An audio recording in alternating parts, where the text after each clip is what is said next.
மாற்றத்தின் காலம். இன்றைய சிந்தனையின் தலைப்பு தவக்காலத்தில் நம் வாழ்வு. ஆண்டுதோறும் தவக்காலத்தில் நாம் பலவித தவமுயற்சிகளை கடைபிடித்து வருகின்றோம்.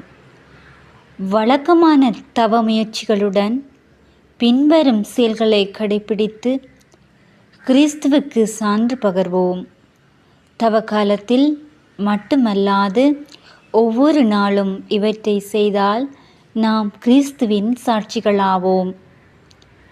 தனி மனித வாழ்வில் நாம் கடைபிடிக்க வேண்டிய விடயங்களை நோக்கும்போது, தினமும் அதிகாலையில் 1 மணி நேரமாவது செபித்தல், நாளுக்கொரு அதிகாரம் மறைநூலிலிருந்து வாசித்தல், நம்மை விட பிறரை உயர்வாக மதித்தல், பகைவர்க்கும் அன்பு காட்டுதல், சபிப்போருக்கும் ஆசி கூறுதல், வெறுப்போருக்கு நன்மை செய்தல், கீழ்ப்படிதலுடன் வாழுதல், எரிச்சல், கோபம், தீய மனம், பகையை தவிர்த்தல், தீங்கு செய்தோரை மனமார மன்னித்தல், அன்பை நமது வாழ்வின் அடிப்படையாக அமைத்தல், இருப்பதை இல்லாதோரோடு பகிர்தல், தூய மனம், தூய வாழ்வு கொண்டிருத்தல், அன்பு, மகிழ்ச்சி, அமைதி, பொறுமை, பரிவு, நன்னயம், நம்பிக்கை, கனிவு, தன்னடக்கம் ஆகிய ஆவியின் கனிகளை கொண்டிருத்தல், பிறருக்கு முன்மாதிரியாக வாழுதல், தற்பெருமை நீக்குதல், அவமதிக்கப்படும் போது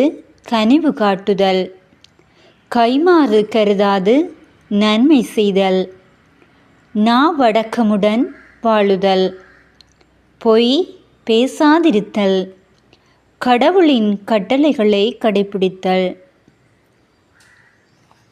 இவற்றை தனி மனித வாழ்வில் எடுத்துக்கொள்வோமா? இத்தவக்காலத்தில் குடும்ப வாழ்வில் நாம் கடைபிடிக்க வேண்டிய கொள்கைகள்: கணவன், மனைவி, பிள்ளைகள் மற்றும் குடும்ப உறவுகளோடு நல்லுறவு கொண்டிருத்தல், குற்றங்குறைகளை மன்னித்தல், அவற்றை மீண்டும் சொல்லி வேதனைப்படுத்தாமல் இருத்தல், வீட்டு வேலைகளில் பங்கேற்றல், வீண் செலவு, ஆடம்பரங்களை தவிர்த்தல், தினமும் ஒன்று கூடி குறிப்பிட்ட நேரத்தில் செபித்தல், மறைநூலை வாசித்து தியானித்தல், பிள்ளைகளின் படிப்பு, ஒழுக்கம், ஆன்மீக வாழ்வில் அதிக கவனம் செலுத்துதல், மனைவியை அடிக்காமல், அடக்கி ஆளாமல், உரிய மன்னிப்பு கொடுத்து மதித்தல், கணவருக்கு பணிந்து வாழுதல், மதிப்பளித்தல், பிள்ளைகளுக்கு எரிச்சல் மூட்டாதிருத்தல், பெற்றோருக்கு கீழ்ப்படிந்திருத்தல், முன்மாதிரியான வாழ்வில் நிலைத்திருத்தல், பிறரது முன்னேற்றத்தை சடை செய்யாமல் இருத்தல். இவற்றினை எம்முடைய குடும்ப வாழ்வில் கடைபிடிக்கின்றோமா?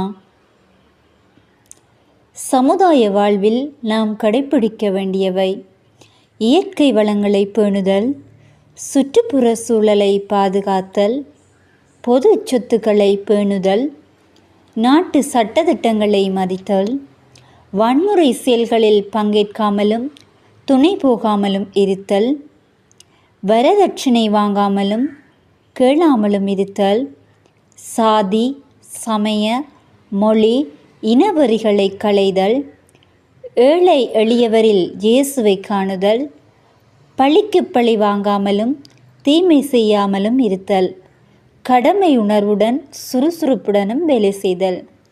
இவற்றை எம் சமுதாய வாழ்வில் கடைபிடிக்கின்றோமா? சிந்திப்போம்.